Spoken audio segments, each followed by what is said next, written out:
And joining me now on Skype from the United States to speak more about the COVID-19 threat is a medical doctor, Adetoro Adedoyin. Good to have you join us, Dr. Adedoyin. Now, we are seeing a deadly or a more deadly second wave of this coronavirus. And many people thought that the first wave would be more deadly, but it hasn't turned out so. Why are we having more cases, and why are we also recording more deaths at this time? Hi, thanks for having me. We've always known since the summer that we're going to have a second wave of the coronavirus. The reason why the wave has become more deadly is partly because most people have not been compliant with most of the mitigation measures that has been put out by the different health departments, such as avoiding mass gatherings and wearing face masks and keeping the 6 feet distancing.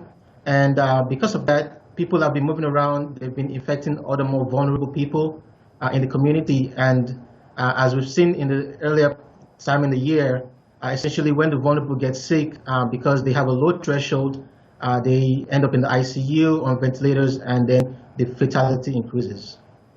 So, like you rightly noted, was saying that more people do not want to wear face masks. We're seeing a lot of organizations that do not care anymore about people wearing face masks. So talk to us about how this attitude, general attitude, is impacting on public health response. Yeah, oftentimes in healthcare generally and in science generally, you need the trust of the patients, you need trust of the society to comply with all health measures. And so when the health system is not able to get the trust of the citizens of the country or of the society, then the citizens don't follow to the letter the directions in order to prevent those health measures from actually having the effect that they should have. And so oftentimes it could be either communication problems, sometimes it might be political motives. When a government, for example, is not able to convey properly to the people why they need to comply with scientists and health measures, then it becomes a problem. People that are already on the sideline will say, okay, why should they comply?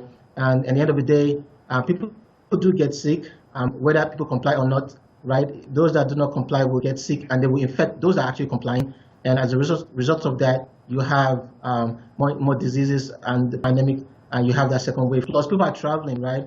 The CDC, Centers for Disease Control, and WHO, they've said multiple times people should avoid traveling, but people are traveling for the holidays. Which is where I'm going next, because we saw the Christmas travel. A lot of medical doctors like yourself did say that that also contributed to the number of cases that we now have. Now, we've seen some countries are already in the New Year, but in some other countries, it's New Year's Eve. What are the concerns you have about celebrations and restrictions on celebrations around this time? Are you worried that we're going to see more cases?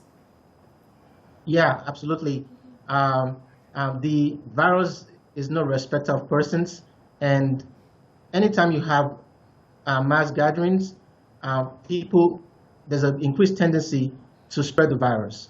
And because of the New Year travels, you will see people who travel to different regions, and people that are asymptomatic who have no idea are carrying the virus can easily spread to others.